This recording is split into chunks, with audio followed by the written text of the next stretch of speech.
Let me tell you about my very first job interview.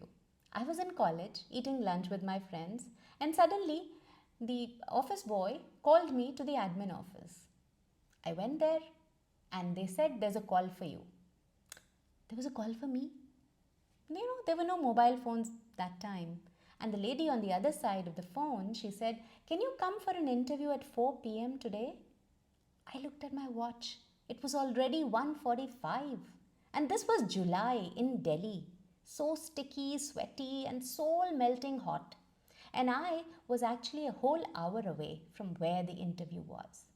But I was terrified, excited, and confused.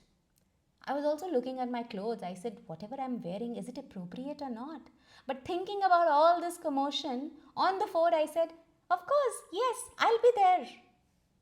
Now, that was college time, and I barely had any money.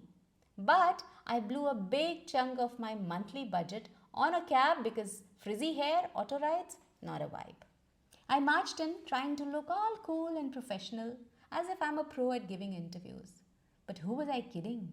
I looked like a drenched, nervous, shaky puppy, but somehow I survived the interview without passing out. Then I remembered, after the interview, should I follow up? Now, how do I follow up? This was back when emails weren't a big deal yet.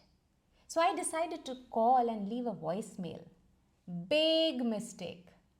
Halfway through my super polite message, my nerves took over, and instead of saying, "I appreciate your time," instead of that, you know what I said? I said, "I appreciate your love." Love? Did I just confess my feelings to the hiring manager? Total panic. I tried to fix it. Your kindness, no, your time, thanks, bye, click, slam, phone down. Because there was no undo button.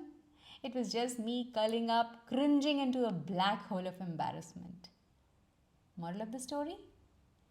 If you're leaving a voicemail, write it down first. Write down what you're going to say. And maybe don't even accidentally declare your love to the potential employer. Hey everyone, welcome back to Communicate 101 Speaking Writing Tips, your go-to guide for all things communication and career. I'm your host Sarika Singh, and today we're tackling a topic that many of us overlook but this can really break or make your chances after an interview. The follow-up. When do you reach out? What do you say? And how do you do it without sounding pushy? Stay tuned because I've got all the answers for you. And at the end of the episode, I promise to reply to the most relevant question someone wrote to me on my Insta, which is Communicate 101, a question which was so relevant to this episode. Time to dive. Jyotika, a finance analyst, had a fantastic interview with an investment firm. She assumed they'd reach out if they were interested, so she didn't send a follow-up email. The company had another equally strong candidate who followed up. He was reiterating his enthusiasm for the role. That candidate got hired, and Jyotika later learned from a connection that the firm had been waiting for her to express continued interest. It's a shame because Jyotika was even a better candidate for them, and she was so eyeing this Canary Wharf giant for such a long time. But it's gone. Anyway, the story with Anupam is a whole new dimension. Anupam is a software developer in Pune, Maharashtra. He's got a fantastic interview at a startup. And in his excitement, he sends a follow-up email just 1 hour after the interview, asking when he should expect a feedback. I know, you're thinking, why so fast? Patience, but Anupam innocently messaged the recruiter on LinkedIn the next day. I don't have to tell you what was the outcome, but you've guessed it right. The hiring manager felt pressured, saw it as a red flag, and he thought, if this candidate is impatient now, how is he going to handle the workplace stress? Anupam was removed from the shortlist. Now, Anupam was removed from the shortlist because he reached out, and Jyotika was not hired because she did not follow up. So what is right? Whether to follow up or not? Both Jyotika and Anupam were unlucky for the same reason. They didn't know if follow-up was necessary or if follow-up was very important. That's the exact puzzle we are here to solve today. And we're going to do it right away. Have you ever walked out of an interview feeling great? You literally nailed the interview. You walked out of that room feeling like a rock star. You answered all their trick questions, the situational questions with finesse, and you even managed to make the interviewer smile on some time. Now, you wait and wait and wait. Days pass, radio silence. You start overanalyzing everything. Did I talk too much? Did they hate my answer about my biggest weakness? Maybe I shouldn't have laughed at my own joke. Because no response, no feedback, and now you're wondering, do they even remember my name? This is where the art of follow-up swoops in to save the day. Like seasoning in cooking, you need a little, not too much. Let's break down exactly when, how, and why to follow up so that you stay on their radar without looking like a stage 5 clinger. Now, there are many schools of thought. Some say you must follow up. Others say don't ever follow up. Well, personally, I subscribe to the formal school. I say follow up. I'll explain why I think like that. To me, an interview is no different than a first date.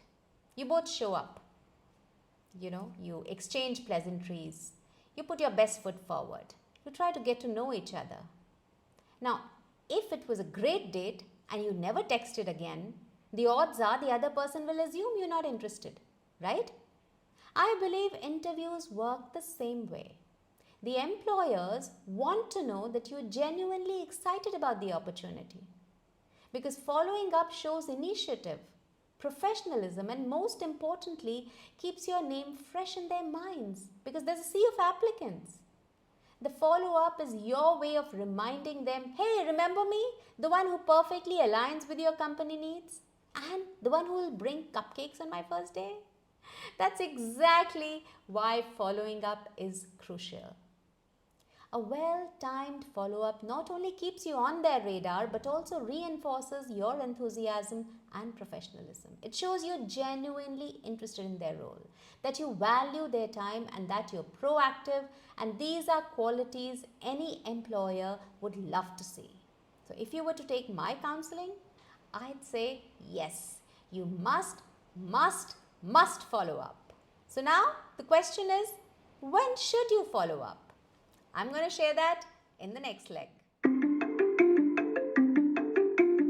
Alright, when should you follow up? Let's go back to the dating analogy.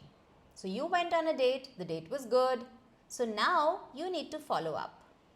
When? Within the first 24 hours. Think of this as your polite post-date text. Hey, had a great time. Hope to see you again soon. Just that much. You should send a thank you email within 24 hours of an interview. Keep it short, keep it warm, but keep it professional, like a perfectly brewed espresso. Also, make sure the hiring manager can place you. He should not think of you as someone else. But be sure to write to him within the first 24 hours. A well-crafted thank you note leaves a positive final impression and can set you apart from other candidates. But is just one follow-up enough? Because you're waiting and waiting. You're refreshing your email every now and then, even when you get up to pee in the middle of the night. But all you hear is crickets, complete radio silence. Should you send another follow-up?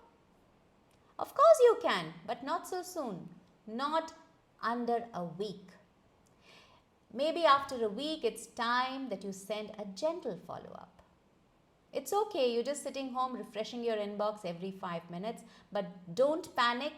Don't write to him in less than a week. You're not begging for a response, you're just showing interest. So you can say something like, please let me know if there's anything else I can provide to help you in the decision making process. If after 2 follow ups they haven't responded, boss, I would say apply elsewhere. There are other jobs too. They're clearly not interested. Don't badger them. No company wants to miss a good candidate. This episode, I promised to reply to the most relevant question that someone asked me on my Insta, which is Communicate 101. So here it is.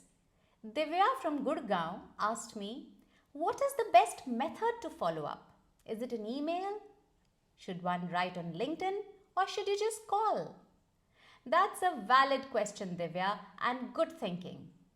To answer this, I'm going to ask you a question. How did you get the interview call?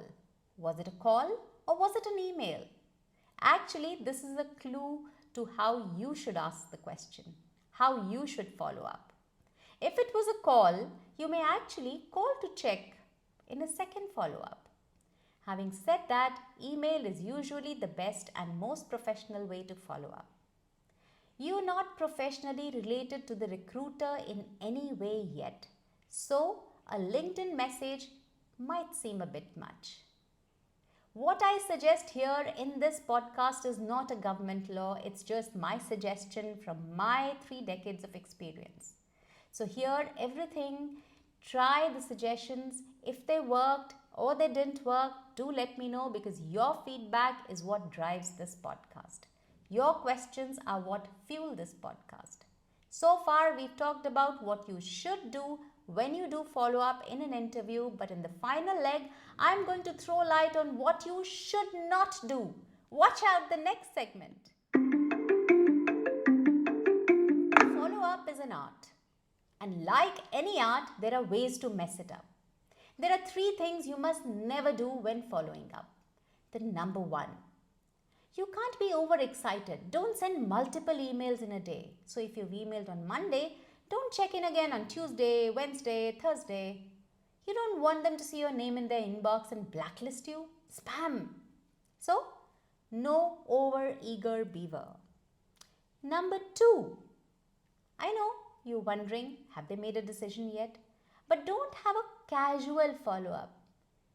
Hi, I was wondering, have you made a decision yet? Now that's not the way to go. You have to make your mail sound professional. I know I compared it to a date, but actually an interview is not a date, so keep it professional. I'll give you an example. A friend of mine recently advertised for an executive assistant. He got a lot of good CVs, but this is what stuck with him and he in fact shared it with me. He got a WhatsApp message on his mobile, on his personal mobile number, which said, "Hey, are you looking for an EA? I've sent you my resume." My friend was shocked. This was a huge red flag. How did this person get a private mobile number? Was he stalking? And what's with this, "Hey, are you looking for an EA?" Why so casual? You don't want to know what my friend did? Of course, he removed the person's CV from the shortlist candidates. Even if the CV was good, but a casual follow-up, complete red flag. Number 3, what you should not do. Imagine your date hasn't responded to your first follow-up message. Now, suppose you text something like, "I guess I'll take your silence as a no." Believe you me, you're jumping right into the whirlpool only to drown. So if your second message to the recruiter says, "I assumed you've moved on with other candidates," you are guilt-tripping him. Why are you doing this passive-aggressive nudge? This is a sure way to ruin your chances. So, no over-eager beaver, no too casual follow-up, and definitely no passive-aggressive nudges. Keep it positive, keep it simple, keep it professional. I know rejections are tough, but there are also opportunities to learn. Always send a thank you note, follow up appropriately, and don't burn bridges, even if things don't go your way. Sometimes, despite your best efforts, you get ghosted. It's frustrating, but it's not the end of the world. If you don't hear back after your final follow-up, take the hint and move on. Treat it like a dating app. Match that never texted back. Their loss. You're amazing and another company will see it. Got a question? Reach out to me on my Insta, which is Communicate101, or visit my website communicate101.com. Thanks for tuning in, and I'll catch you next time on your favorite show, Communicate 101 Speaking Writing Tips. Thank you for listening to this episode of Communicate 101 Speaking Writing Tips with Sarika Singh. If you want to be notified of upcoming episodes, be sure to hit the subscribe button and follow the podcast. I'll be back to share more stories, more life experiences, and more communication tips every Friday. If you want to reach me or connect with me, just put your comments in the comment box below or mail me at info@sarikasingh.in. I know you're going to rate and review this podcast, so a big thank you in advance. Stay tuned and think about what we talked today.